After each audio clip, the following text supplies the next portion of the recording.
अस्सलाम वालेकुम रहमतुल्लाहि व बरकातुहू। उम्मीद है आप सब खैरियत से होंगे। अल्लाह रब्बुल इज़्ज़त हम सबको अपने हिफ्ज़ व अमान में रखे।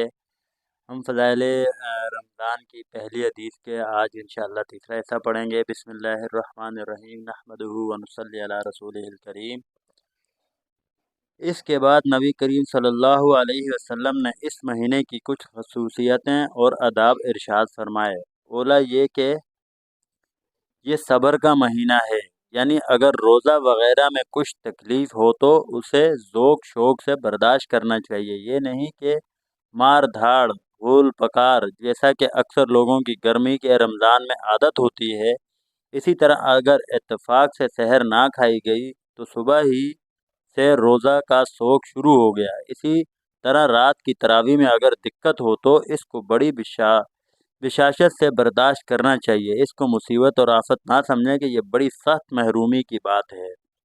हम लोग दुनियावी मामूली अगराज़ की बदौलत खाना पीना राहत और आराम सब छोड़ देते हैं, तो क्या रज़ाए इलाही के मुकाबले में इन चीज़ों की कोई वक़्त हो सकती है। फिर इरशाद है कि ये गमख्वारी का महीना है, यानी गुरबा मसाकीन के साथ मदारात का बर्ताव करना। अगर 10 चीज़ें अपनी अफ्तार के लिए तैयार की हैं तो 2-4 गुरबा के लिए भी कम अज़ कम होनी चाहिए, वरना असल तो ये था कि इनके लिए अपने से अफजल ना होता तो मसावात ही होती। गर्ज जिस कदर भी हिम्मत हो सके अपने अफ्तार व सहर के खाने में गुरबा का हिस्सा भी ज़रूर लगाना चाहिए। सहाबा कराम रज़ियल्लाहु अन्हुम अजमईन उम्मत के लिए अमली नमूना और दीन के हर जुज़ो को इस कदर वाज़े तौर पर अमल फरमा कर दिखला गए कि अब हर नेक काम के लिए उनकी शाहराह अमल खुली हुई है। इशारो गम ख्वारी के बाब में इन हजरात का इत्तिबा भी दिल गर्दां वाले का काम है। सैकड़ों हज़ारों वाक़यात हैं जिनको देख कर बुजस हैरत के कुछ नहीं कहा जा सकता। एक वाक़या मसलन लिखता हूँ। अबू जहम रज़ियल्लाहु ताला अन्हु कहते हैं कि यरमूक की लड़ाई में मैं अपने चचाजाद भाई को तलाश करने चला और इस ख्याल से पानी का मशकीज़ा भी ले लिया कि अगर इसमें कुछ रमक बाकी हुई तो पानी पिला दूंगा और हाथ मुंह धो दूंगा। वो इत्तेफाक से पड़े हुए मिले।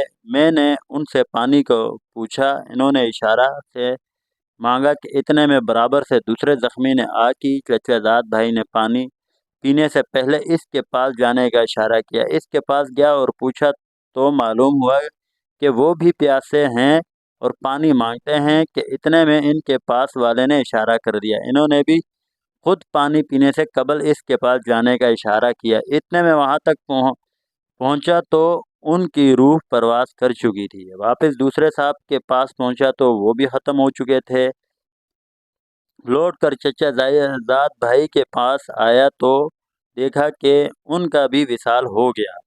ये हैं तुम्हारे इस्लाफ के इशार के खुद प्यासे जान दे दी, अजनबी भाई से पहले पानी पीना गवारा ना किया। रूहुल बयान में सयूती रहमतुल्लाह अलैह की जामा सगीर और सहावी रहमतुल्लाह अलैह की मकासद से बरावत हज़रत इब्न उमर रज़ियल्लाहु ताला अन्हु नबी करीम सल्लल्लाहु अलैहि वसल्लम का इरशाद नकल किया है कि मेरी उम्मत में हर वक्त 500 बरगज़ीदा बंदे और 40 अब्दाल रहते हैं। जब कोई शख्स इनमें से मर जाता है फ़ौरन दूसरा इसकी जगह ले लेता है। सहाबा रज़ियल्लाहु अन्हुम अजमईन ने अर्ज़ किया कि इन लोगों के खसूसी अमाल क्या हैं, तो आप सल्लल्लाहु अलैहि वसल्लम ने इरशाद फरमाया कि जुल्म करने वाले से दरगुज़र करते हैं और बुराई का मामला करने वाले से भी एहसान का बर्ताव करते हैं और अल्लाह की अता फरमाए हुए रिज़्क़ में लोगों के साथ हमदर्दी और गमख्वारी का बर्ताव करते हैं। एक दूसरी हदीस से नकल किया है कि जो शख्स भूखे को रोटी खिलाए या नंगे को कपड़ा पहनाए या मुसाफिर को शब बाशी की जगह दे, हक ताला शानु क़यामत के होलों से इसको पनाह देते हैं।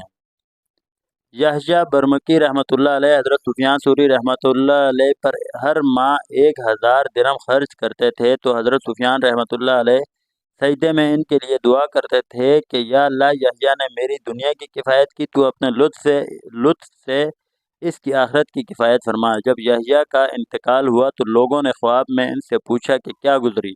इन्होंने कहा कि सुफियान रहमतुल्लाह अलैह की दुआ की बदौलत मग़फ़िरत हुई।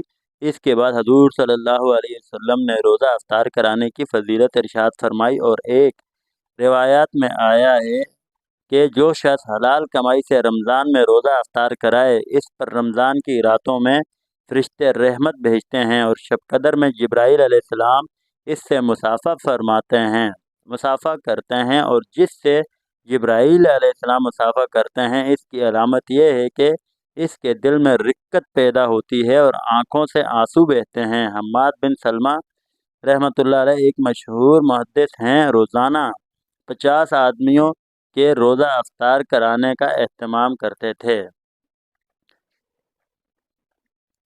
افطار کی فضیلت ارشاد فرمانے کے بعد فرمایا کہ اس مہینے کا اول حصہ رحمت ہے، یعنی حق تعالی شانہ کا انعام متوجہ ہوتا ہے، اور یہ رحمت آمد سب مسلمانوں کے لیے ہوتی ہے۔ اس کے بعد جو لوگ اس کا شکر ادا کرتے ہیں ان کے لیے اس رحمت میں اضافہ ہوتا ہے، اور اس کے درمیانی حصے سے مغفرت شروع ہو جاتی ہے، اس لیے کہ روزوں کا کچھ حصہ گزر چکا ہے، اس کا معاوضہ اور اکرام مغفرت کے ساتھ شروع ہو جاتا ہے، اور آخری حصہ تو بالکل آگ سے خلاصی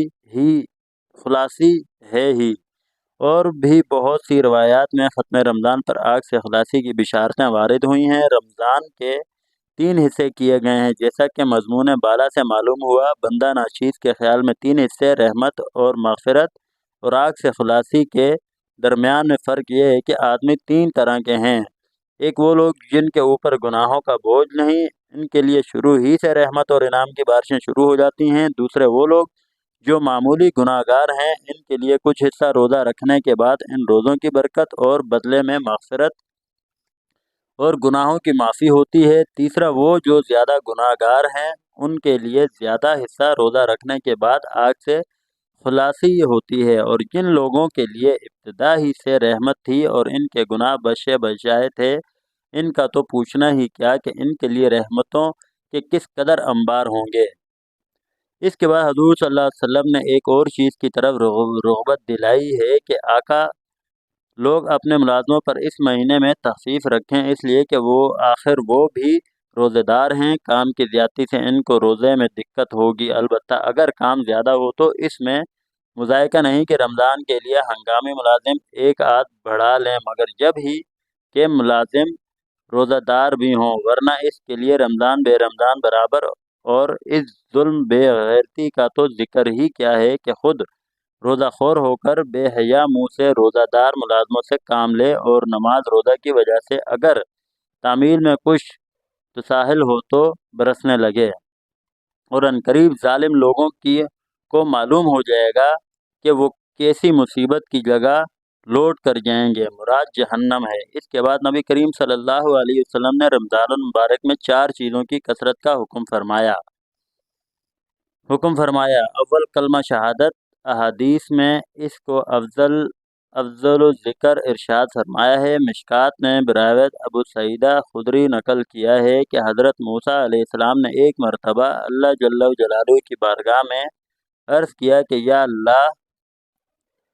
اللہ تو مجھے کوئی ایسی دعا بتلا دے کہ میں اس کے ساتھ میں تجھے یاد کیا کروں اور دعا کیا کروں۔ وہاں سے لا الہ الا اللہ ارشاد ہوا۔ حضرت موسیٰ علیہ السلام نے عرض کیا کہ یہ کلمہ تو تیرے سارے ہی بندے کہتے ہیں، میں تو کوئی اور دعا یا ذکر محسوس چاہتا ہوں۔ وہاں سے ارشاد ہوا کہ اے موسیٰ، اگر ساتوں